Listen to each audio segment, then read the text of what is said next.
أيها النبي إنا أرسلناك شاهدا ومبشرا ونذيرا وداعيا إلى الله بإذنه وسراجا منيرا وبشر المؤمنين بأن لهم من الله فضلا كبيرا الله أكبر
اس کے بعد اسلام کو ایک بار پھر نقصان پہنچا اور حسین میدان کربلا میں آئے اور انہوں نے اسلام کو زندگی عطا فرمائی اور ایک بار پیران پیر کے دور آیا اور اس وقت اسلام کی احیاء کی ضرورت محسوس ہوئی تو پیران پیر حضرت عبدالقادر جیلانی رحمۃ اللہ علیہ میدان میں آئے اور پھر برِ صغیر کی تاریخ میں ایک بار اسلام پہ مصیبت آئی دور جہانگیر میں اسلام کو نصب کرنے کی کوشش کی گئی اس وقت بڑے بڑے علماء بڑے بڑے علماء موجود تھے لیکن کوئی بھی نہ بولا لیکن حضرت مجدد علیہ السلام سینہ سفر ہو گئے اور آج دور حاضر میں ملت اسلامیہ میں منافقتوں نفرتوں کا ایک بیج بو دیا گیا ہے، فرقہ پرستی کا بیج بو دیا گیا ہے، اسلام کو مسخ کرنے کی کوشش کی جا رہی ہے، مختلف فرقوں میں ہولناک قسم کی دشمنیاں پیدا کر دی گئی ہیں اور ایک مسلمان دوسرے مسلمان کو برداشت کرنے کے لیے تیار نہیں، ہر طرف سے کفر اور فتوے کی یلغاریں ہیں۔ اس دور میں بھی چاہیے تھا کہ کوئی مرد کلندر میدان میں آئے، لیکن کوئی بھی ایسا شخص اس میدان میں نہ آیا، لیکن آئے تو میرے قائد محترم قائد انقلاب مصطفی اس میدان میں آئے۔ انہوں نے نفرتوں کو قدورتوں کو محبت میں تبدیل کیا، فرقہ واریت کے آسیب کو بند کر کے دور پھینک دیا اور باہمی یگانگت اور محبت کی شمع روشن کی اور پھر تمام فرقوں کو ایک ساتھ مل کر احیاء اسلام کے لیے کام کرنے پر مجبور کیا، نہ صرف پاکستان میں بلکہ پورے عالم اسلام میں دنیا اسلام کی جتنی بھی عظیم شخصیتیں ہیں احیاء اسلام کے لیے میرے قائد محترم واجب الاحترام حضرت علامہ محمد طاہر القادری صاحب نے یکجا کر دیا۔ الحمدللہ کہ بہت منزل قریب آ چکی ہے اور ان کی قیادت میں ایک فوج ظفر موج تیار ہو چکی ہے جو جانیں قربان کرنے کے لیے تیار ہیں، اپنے جسم کے ٹکڑے کروانے کے لیے تیار ہیں، اپنا سر دینے کے لیے تیار ہیں، لیکن انقلاب مصطفی کو وہ لانے کا عزم بالجزم کر چکے ہیں۔ اور حضرات گرامی قدر اب وقت آنے والا ہے کہ میرے قائد ہوں گے، ان کے ہاتھ میں وحدت ملت اسلامیہ کا پرچم ہوگا اور پورا عالم اسلام اس پرچم کے سائے میں احیاء اسلام کی ایک عظیم مثال قائم کریں گے۔ میں اب واجب الاحترام قائد محترم قائد انقلاب مصطفی حضرت والا شام جناب حضرت علامہ ڈاکٹر پروفیسر محمد طاہر القادری صاحب کی خدمت اقدس میں گزارش کروں گا کہ حضور آپ مائک پر تشریف لائیں اور ہمارے دھڑکتے ہوئے دلوں کو اپنے خطاب عظیم سے حضور فرمائیں۔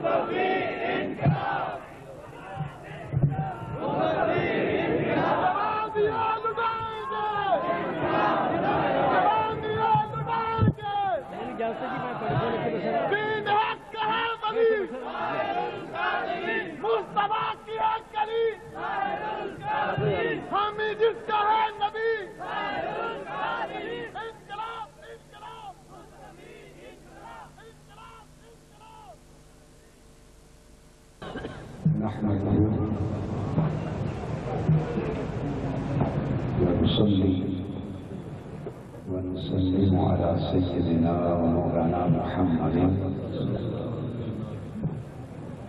رسول النبي الأمين المكين الحليم الكريم الرؤوف الرحيم سبحان الله. أما بعد فأعوذ بالله من الشيطان الرجيم بسم الله الرحمن الرحيم ورفعنا لك ذكرك صدق الله مولانا العظيم. محترم مشایخ اعظام، علماء کرام، معزز خواتین و حضرات اور عزیزان گرامی قدر،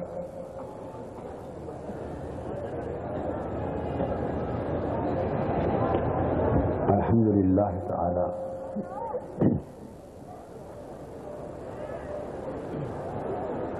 اللہ جل مجدہ کا شکر ہے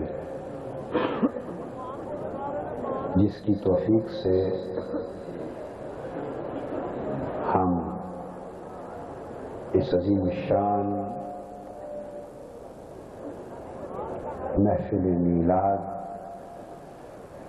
اور مجلس نعت مصطفیٰ صلی اللہ علیہ وآلہ وسلم میں حاضر ہوئے۔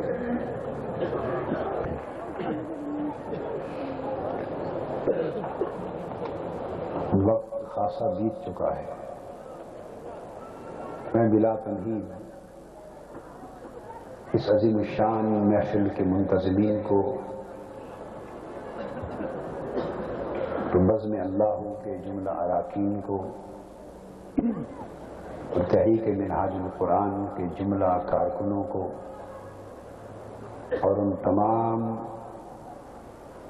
اسلامی تنظیمات کو اور علماء کرام کو اور شہریان کو مبارکباد پیش کرتا ہوں جن کے اہتمام سے اور تعاون سے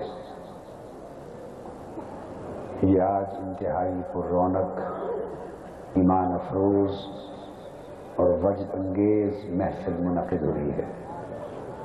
اللہ تبارک و تعالی آپ کی ان کاوشوں کو حضور نبی اکرم صلی اللہ علیہ وآلہ وسلم کے تصدق سے قبول فرمائے اور دنیا اور آخرت میں اس کے بے پایاں اجر سے سب کو نوازے۔ اللہ جل مجدہ کی توفیق سے میں نے آج کی گفتگو کے لیے قرآن مجید کی جو آیہ کریمہ تلاوت کی، اس میں اللہ رب العزت نے فرمایا وَرَفَعْنَا لَكَ ذِكْرَكَ، اے حبیب صلی اللہ علیہ وآلہ وسلم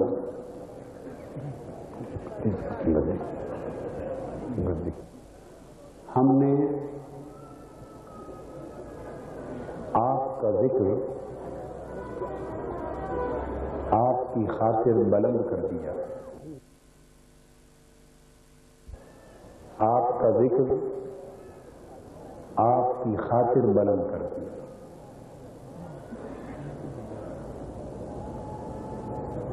یہ آیہ کریمہ حضور نبی اکرم صلی اللہ علیہ وآلہ وسلم کے ذکر پاک کی بلندی کے مضمون کو جس انداز کے ساتھ بیان کر رہی ہے وہ اپنی نوعیت اور اپنی شان میں منفرد ہے۔ قرآن مجید کا ایک طریقہ ہے اور اللہ کے کلام کا ایک اصول ہے کہ کبھی اللہ پاک اپنا کام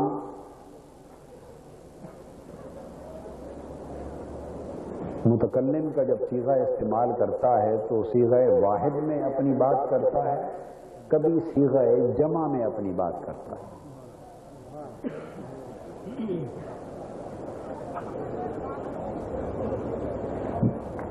عام طور پہ جب صیغہ جمع میں اللہ رب العزت اپنی بات کرتا ہے تو وہ صیغہ واحد میں تو وہ اس کے ایک ہونے یعنی اس کی شان توحید پر دلالت کرتا ہے، وہ انداز بیان وہ ایک ہے، وحدہ لا شریک ہے، اس لیے اپنی بات صیغہ واحد میں فرماتا ہے۔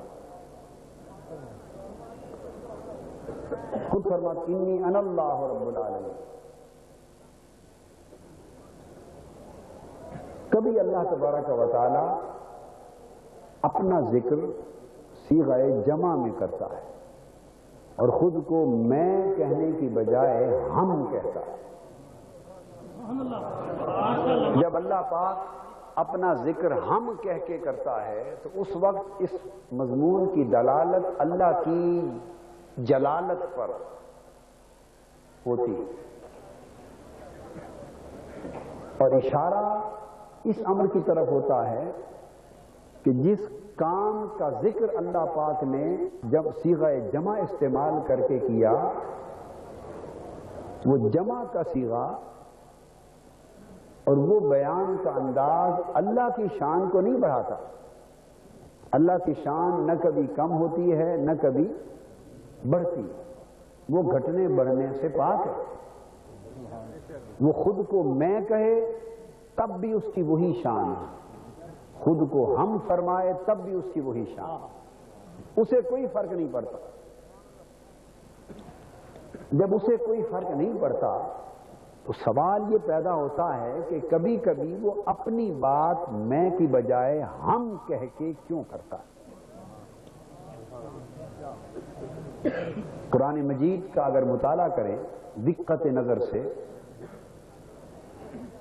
اور ان تمام مقامات کو سامنے رکھیں تو ایک بات اہل علم کے سامنے، اہل تفسیر کے سامنے جو قرآن مجید کے علم اور فکر کے ماہر ہیں، ایک بات عیاں ہو جاتی، وہ یہ کہ اللہ پاک جس شے کا ذکر صیغہ جمع میں کرتا ہے ہم کہہ کر، اس سے وہ اپنی شان بڑھانا اس کا مقصود نہیں ہوتا، کیونکہ اس کی شان گھٹنے اور بڑھنے سے پاک ہے، بلکہ جس فعل کے لیے، جس کام کے لیے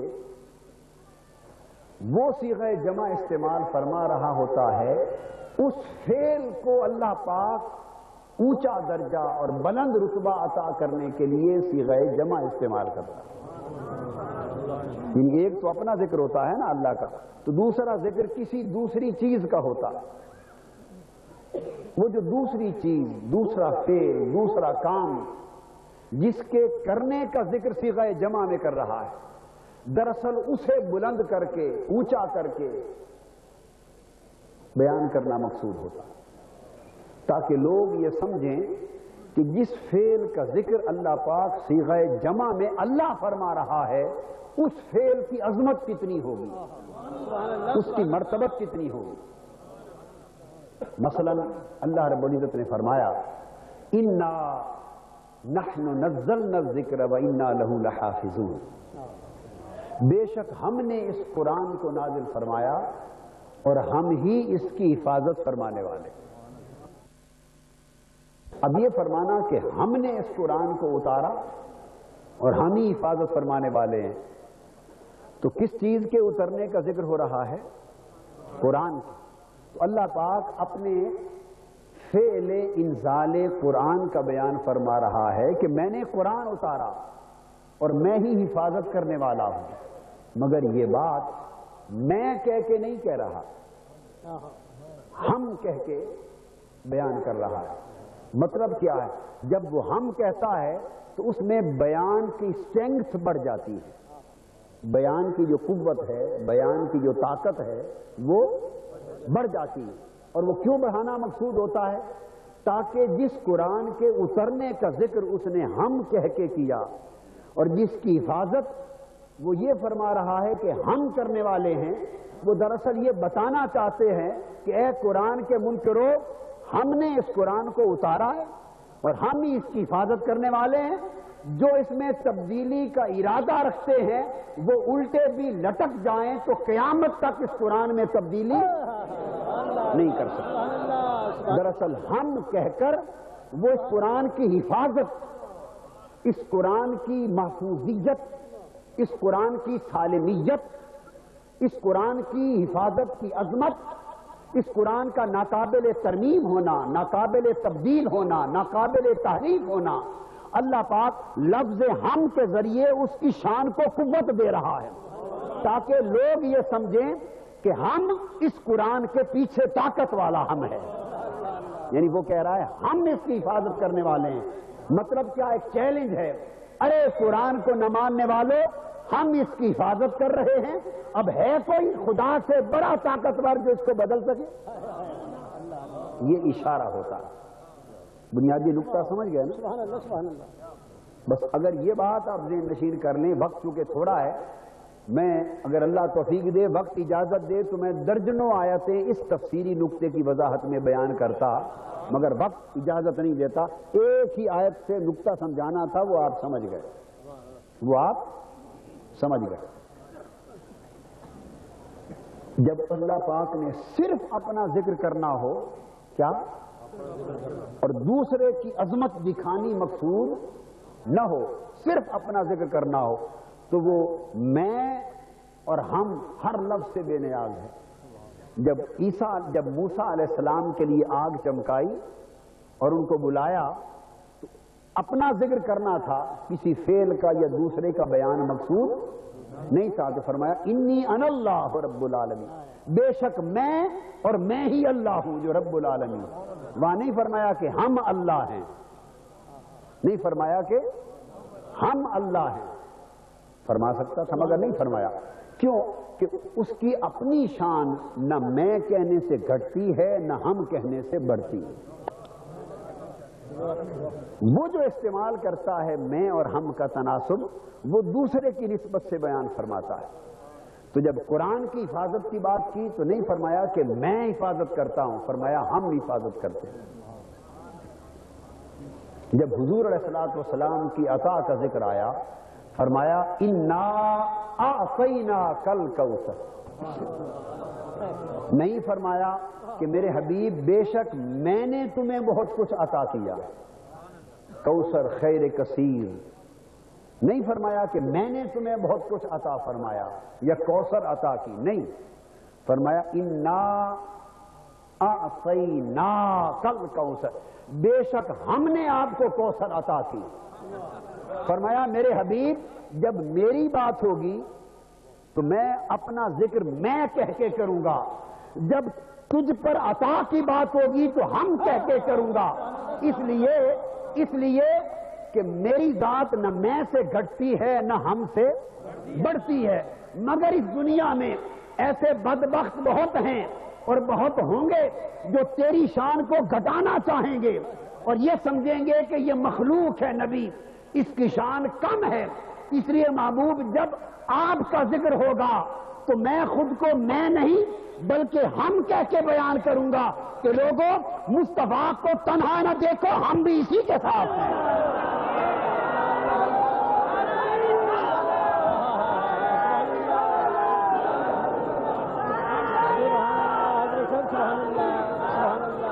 اور جب حضور صلی اللہ علیہ وآلہ وسلم اور جب آقا علیہ السلام کی رفعت ذکر کی بات آئی، محبوب کے ذکر کی بات آئی، محبوب کی نعت کی بات آئی، محبوب کی ثنا کی بات آئی، محبوب کی مدح کی بات آئی، محبوب کی توصیف کی بات آئی، محبوب کی عظمتوں کی بات آئی، محبوب کی رفعتوں کی بات آئی، محبوب کی سطوتوں کی بات آئی، محبوب کے علوم کی بات آئی، محبوب کے جلال کی بات آئی، محبوب کے کمال کی بات آئی، جب محبوب کے ذکر اور رفعت کی بات آئی تو نہیں فرمایا کہ میرے حبیب میں نے تیرا ذکر بلند کیا، اس لیے کہ حضور کے ذکر میں لفظ میں وہ طاقت نہیں دیتا جتنا لفظ ہم طاقت دیتا ہے۔ فرمایا ورفعنا لک ذکرک، میرے حبیب اس دنیا میں بڑے لوگ ہوں گے جو تیرا ذکر گھٹانا چاہیں گے، جو تیرا چرچا گھٹانا چاہیں گے، جو تیرے علو مرتبت کے انکاری ہوں گے، جو تیری شان کی عظمت کے قائل نہ ہوں گے۔ میں ان کی خاطر کہہ رہا ہوں کہ محبوب سن لو، سنا دو، ورفعنا لک ذکرک، محبوب تیرا ذکر میں نے نہیں ہم نے بلند کیا ہے، تاکہ ذکر گھٹانے کا سوچنے والوں دیکھو مصطفیٰ کا ذکر گھٹانے کی سوچ سے پہلے دیکھنا کہ بلند کون کر رہا ہے، بلند ہم کہہ رہے ہیں۔ اب جو مصطفیٰ کو گھٹانا چاہتا ہے گویا وہ خدا کو مٹانا چاہتا ہے، جس نے خدا سے جنگ کرنی ہو مصطفیٰ کو گھٹانے کی بات کر رہے ہیں۔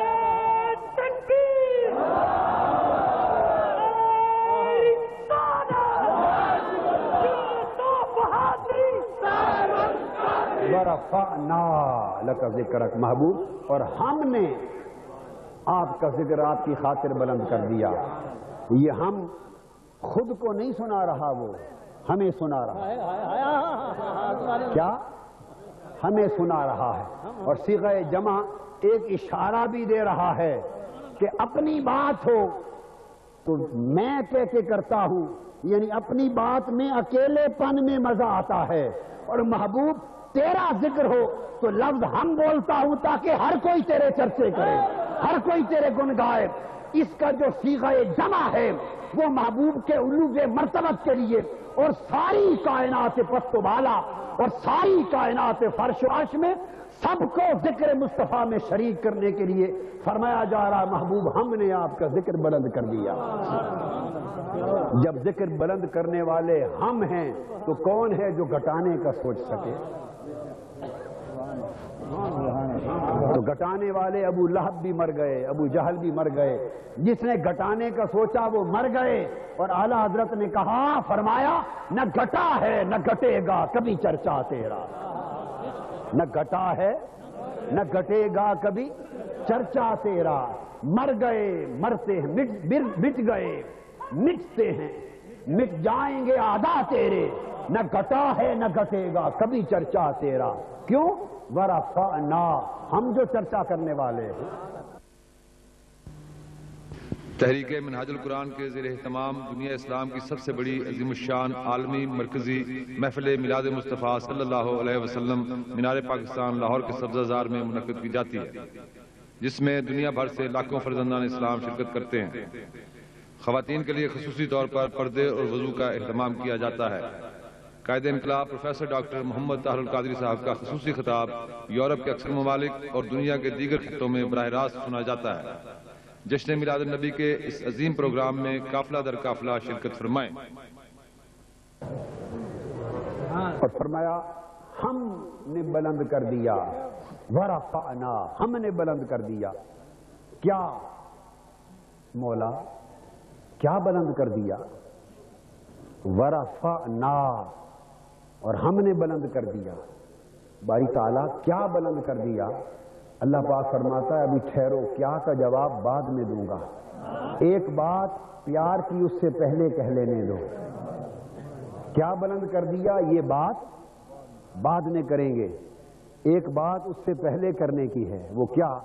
ورفعنا ذکرک نہیں فرمایا۔ آپ قرآن مجید کے ترجمے اٹھائیے، قرآن مجید کے اکثر بیشتر ترجمے کرتے ہیں اس آیت کا ترجمہ، اور ہم نے تیرا ذکر بلند کر دیا، ادھورا ترجمہ ہے یہ، ادھورا ترجمہ ہے۔ 90 95 98% ترجمے یہی ملیں گے آپ، اور ہم نے آپ کا ذکر بلند کر دیا۔ تو جو بات اللہ نے کہی ہے وہ پوری ترجمے میں ادا نہیں ہوئی۔ اللہ پاک نے اگر ترجمہ یہ ہوتا تو آیت یوں ہوتی ورفعنا ذکرک، اور ہم نے آپ کا ذکر بلند کر دیا۔ ذکرک سے پہلے 2 حرف ہیں، فرمایا ورفعنا لک ذکرک، اور میرے حبیب اور میرے پیارے ہم نے بلند کر دیا لکا تیری خاطر۔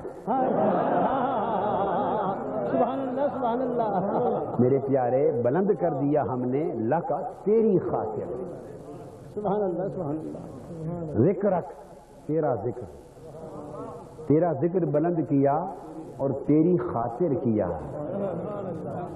تیری خاطر کیا تاکہ تو خوش ہو جائے، تیرے دل کی ڈھارس بندھ جائے، اور وہ دشمن جو تانے دیتے اور پتھر برساتے اور یہ کہتے ہیں کہ محمد کا رب محمد سے ناراض ہو گیا صلی اللہ علیہ وسلم، روٹھ گیا، جو طرح طرح کے تانے دیتے ہیں ان کے منہ بند ہوں، اور محبوب تیری دل جوئی ہو، تو راضی ہو۔ ساری دنیا کے کام جو ہیں ان کا مرجع ہوتا ہے لی، ہر کوئی میری خاطر کرتا ہے، میں تیری خاطر کرتا ہوں، سبحان اللہ سبحان اللہ، ہر کوئی اللہ کے لیے کرتا ہے، اور خدا لکا محبوب تیرے لیے، خدا کی رضا چاہتے ہیں 2 عالم، خدا چاہتا ہے رضا محمد، محبوب آپ کے لیے بلند کر دیا۔ حضرت سلیمان علیہ السلام دعا کرتے رب اوزعنی ان اعمل صالحا عملا صالحا ترضا، باری تعالیٰ مجھے توفیق دے کہ میں نیک عمل کروں تاکہ تو راضی ہو جائے۔ پیغمبر کہتے رہے توفیق دے میں نیک عمل کروں تاکہ اللہ تو راضی ہو جائے، اور ہر پیغمبر اسی طرح کی بات کرتا رہا تھا کہ اللہ تو راضی ہو جائے، اور اللہ پاک نے فرمایا وَلَسَوْفَ يُعْطِيكَ رَبُّكَ فَتَرْضَىٰ، باری تعالیٰ فرماتے ہیں کہ محبوب ان قریب آپ کا رب آپ کو اتنا عطا کر دے گا کہ تو راضی ہو جائے۔ لکا ہم نے آپ کا ذکر بلند کر دیا آپ کی خاطر، اور کیا بلند کر دیا محبوب؟ آپ کا ذکر، آپ کا۔ اب اللہ نے حضور علیہ السلام کا ذکر بلند کیا۔ بہت سے پہلو ہیں اس آیت کریمہ پر گفتگو کہ میں ان سب کو چھوڑتا ہوں اور ذکر بلند کرنے کے معنی کی طرف آتا ہوں، بہت سے پہلوؤں کو چھوڑتا ہوں، صرف آج کی گفتگو ایک موضوع پر ہے کہ حضور کا ذکر اللہ نے جو بلند کیا اس کا معنی کیا ہے۔ رفعت ذکر، آپ کا ذکر بلند کر دیا، آقا کے ذکر کو بلند کرنے سے مراد کیا ہے، بس صرف اس پر بات کرتے ہیں۔ اس کے متعدد معنی اور بہت سی مرادیں۔ ایک معنی یہ ہے حضور علیہ السلام کا ذکر بلند کرنے کا کہ آپ کو نبوت و رسالت کا وہ عظیم شرف عطا کیا کہ شرف نبوت کے واسطے سے آپ کا ذکر بلند کر دیا۔ شرف نبوت اور فضیلت نبوت و رسالت میں آپ کو وہ درجے عطا کیے کہ آپ کا ذکر ہر نبی پر بلند ہو گیا۔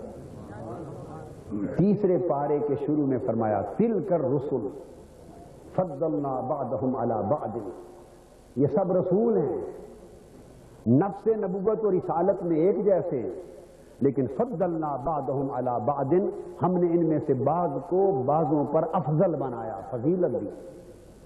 پھر فرمایا منہم من کلم اللہ، ان میں کوئی تو ایسا ہے جس نے اللہ سے کلام کیا، طور پر آ کے کلام کیا۔ وَرَفَعَ بَعْضَهُمْ دَرَجَاتٍ، تو بعض تو وہ ہیں جنہوں نے کلام کیا یعنی جزوی فضیلت پائی، اور کوئی وہ ہے جسے سارے درجوں میں اونچا کر دیا، سارے درجوں میں اونچا کر دیا۔ تو حضور علیہ الصلوۃ والسلام کو اللہ پاک نے نبوت و رسالت عطا کی،